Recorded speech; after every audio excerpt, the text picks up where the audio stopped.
Hello, I'm Lucas, this is Bit of Lit, and I was tagged in a different tag video, which makes me wonder if I'm just not paying enough attention to the tags that people are doing. I do watch a lot of BookTube, but I don't watch every video, so please forgive me if I miss anything. Anyway, this tag is by the Codex Cantina for Crypto's 40th birthday. Happy birthday. It's the We Ain't Getting Any Younger book tag. And prompt number 9 is to tag whoever you want to see do this. Everyone should do it, especially Tom, the bot. Prove yourself, man. If you're not a bot, you will do this tag. If you want to be YouTube friends, you will do this tag. Okay, so let's just do the eight that are left. Number 1, while it's proven too many birthdays can kill you, the amount of cake we can eat is still under debate.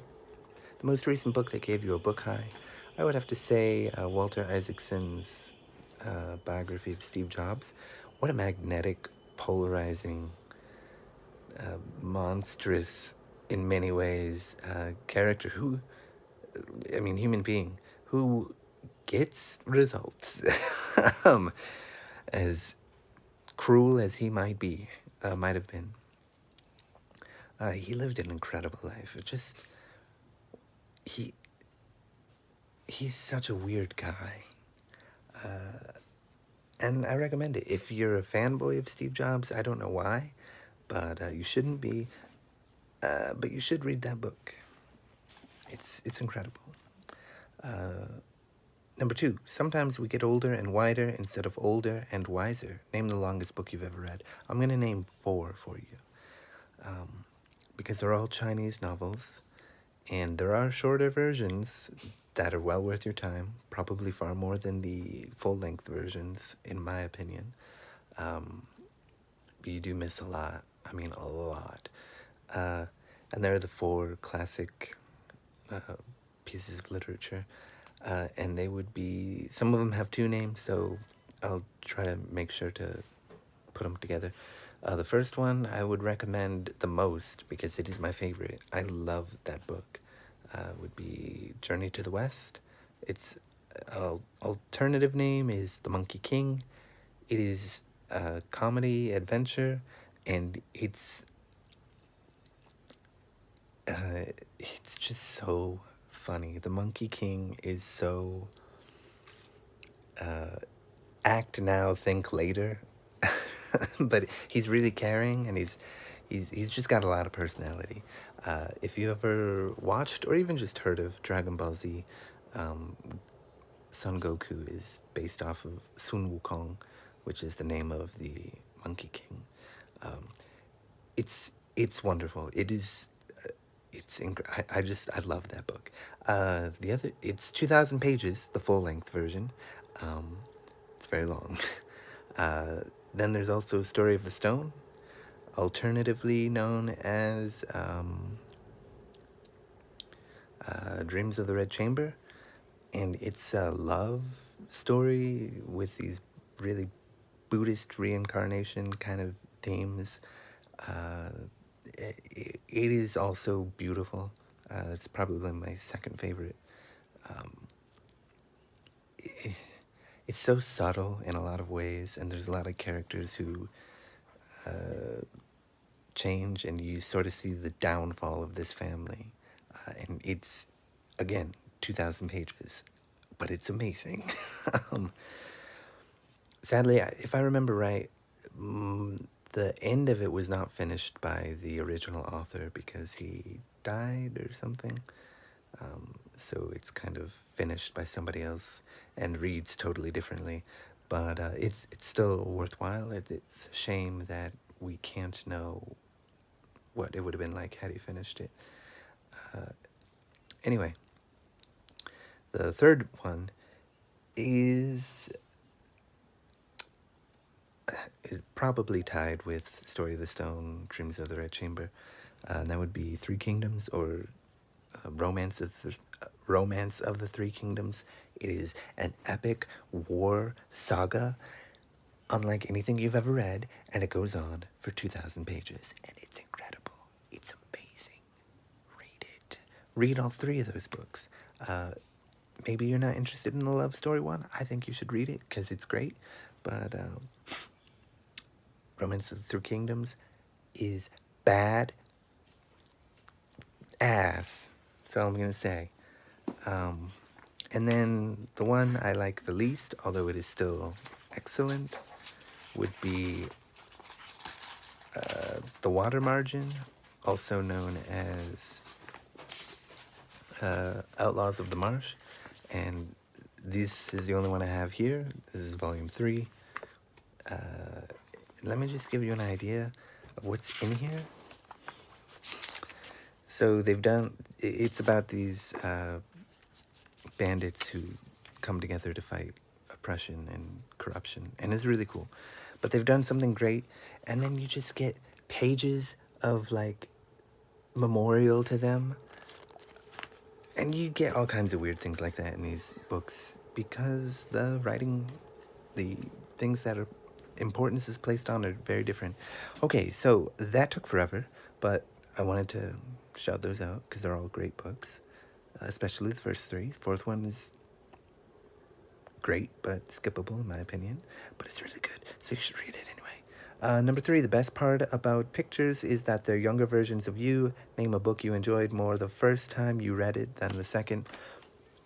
Harry Potter, definitely. When I read it, it got me into reading the first time I read it, and I loved it, and I wanted to know everything about it. I wanted there to be more books and not have it end at the 7th one. I tried rereading it a while ago. I can't remember how long ago, how many years ago, but there were still parts that just, nostalgically meant a lot to me, but yeah, I realized it was not a well-written series, and I couldn't finish the whole series. I just wanted it to remain in my childhood memories. I will always cherish Harry Potter for that, for getting me to read. But yeah, for getting me really excited to read. It wasn't my favorite childhood book. My favorite childhood book was this, but I'll talk about that later. Number 4, as you get older, you must learn to never skip a bathroom break before jumping in a car ride. Name a book you read in a very few sittings. There's a lot.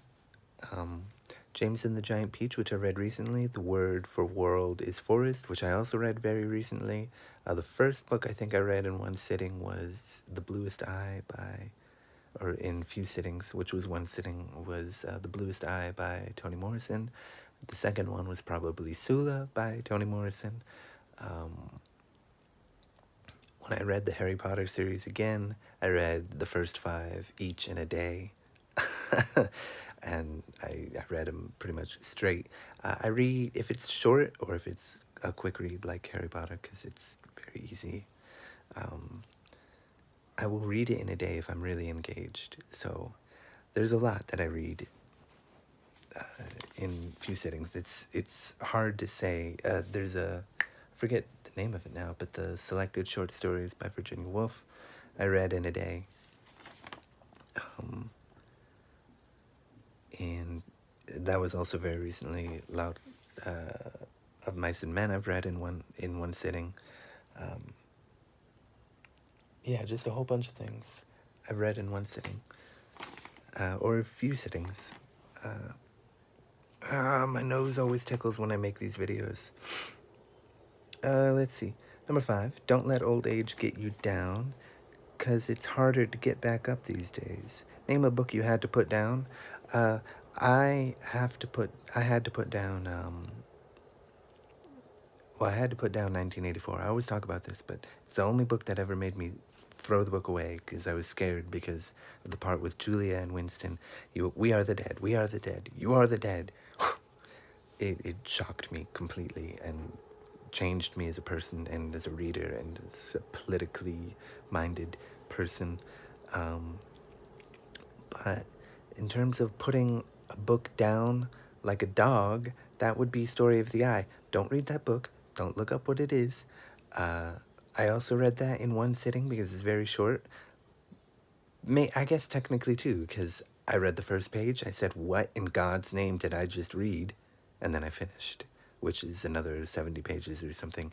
And yeah, don't read that book. It needs to be put down like the dog that it is. Which I'm not advocating to put down dogs, but it's a monster. Okay, don't read that book. Don't think about it. Just shh, shh. It's okay now. It's okay. You know what I'm saying? Don't even think about that book.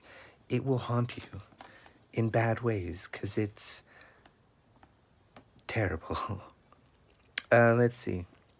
Number 6, age isn't how long you've been alive, it's how many lives you've lived. What book genre have you been wanting to get to? Westerns, probably. I started watching Western movies recently, which I was always snobbish about. But yeah, I started watching Western movies. Oh, wow, these are actually really fun, and they can talk about a lot of things in interesting ways, and I was being a snob about it. So maybe Western novels, just to give them a try. I'd also like to read more fantasy and science fiction, which I'm working on. And we will see more of that soon. Life gets worse, number 7. The older you get, luckily you don't have much time left. Name a book that slowly turned sour, but you finished. And I had an example. I I'm just gonna say, oh, you it came to me. I had to look it up on my Goodreads, but now I can't think of what it is. But I will say Outlaws of the Marsh, or The Water Margin. It starts off really incredible in the first volume, and the second volume is good. And the third volume, it has that name thing, but the quality of it, it's not that the writing gets worse, it's just my interest waned, and I did end up finishing it. I'm glad I finished it because I did like it. The ending, I think, is stronger than the third volume. There was another example I had that was a better example where I was not happy that I finished it, but I did because it was short, and I finished it in one sitting. But yeah, I'll say The Water Margin, Outlaws of the Marsh. It, the third part is kind of weaker for me. The third 500 pages from page 1500 or 1000 to 1500, but the other 1500 pages are great. um, oh god, why I've read 8000. Oh my god. Number 8, last one. Peer pressure seems to decrease as you get older. Where did all your friends go? Name a book you checked out because of peer pressure. Were you happy? I've read a lot of philosophy books because of peer pressure. I've had to read books recently because of peer pressure that were not philosophy. They were for work. So it was my peer telling me, oh, you need to read this. James and the Giant Peach, for example. I'm happy I read that book. I love that book. It is really fun. Philosophy, I regret ever having lived for the simple fact that I've read philosophy. That's that. I have also, coincidentally, peer pressured my friend to read Story of the Eye because at the time I was cruel and vindictive. Don't look it up. It's by George Bataille, in case you're wondering. It's smut, okay, just so you know. And it does a lot of the things that Hemingway does, except way worse, in closely linking sexuality with mortality. But Hemingway can actually write, and George Bataille is just, don't read that book, okay? It needs to be put down. All right? Thank you. Goodbye. Have a nice day.